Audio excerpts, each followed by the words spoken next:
देशाचे प्रधानमंत्री आदरणीय नरेंद्र मोदीजी यांच्या आशीर्वादाने तिसऱ्यांदा मला भिवंडी लोकसभा क्षेत्राची महायुतीचा उमेदवार म्हणून उमेदवारी मिळालेली आहे आणि निश्चितपणाने तमाम भिवंडी लोकसभा क्षेत्रातील जनतेच्या वतीने आदरणीय मोदीजी, आदरणीय अमित शहाजी, आदरणीय नड्डाजी यांना सगळ्यांना मी धन्यवाद देतो की त्यांनी माझ्यावर तिसऱ्यांदा विश्वास दाखवला।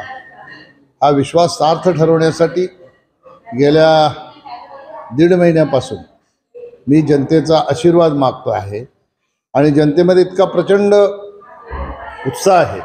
मोदीजींच्या नेतृत्वामध्ये तिसऱ्यांदा ह्या देशामध्ये सरकार आणण्यासाठी ज्या ज्या ठिकाणी मी गेलो त्या त्या ठिकाणी भरभरून प्रतिसाद आणि आशीर्वाद जनतेने मला दिलेला आहे।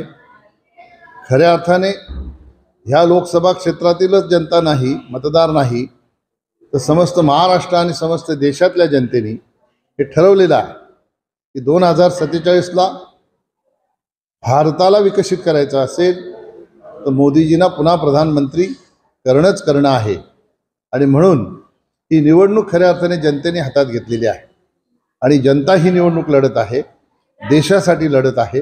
म्हणून आपल्या माध्यमातून मी जनतेला विनंती करेन की 20 मेला देशासाठी आपण मतदान करायचं आहे आणि 20 मेला होणाऱ्या निवडणुकीसाठी मी आज भिवंडीतील छत्रपती शिवाजी महाराज चौकातून रॅलीने जाऊन नामांकन भरणार आहे।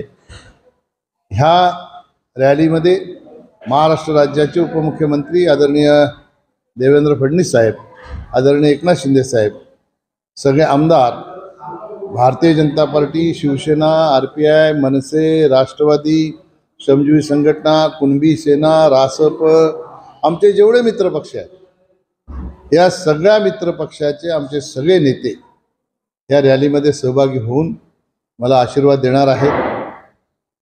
खऱ्या अर्थाने आपण सांगितलं की आपल्याला जास्त वेळ मिळाला, खरं आमची भारतीय जनता पक्षाची आणि महायुतीची तयारी ही 24/7 असते।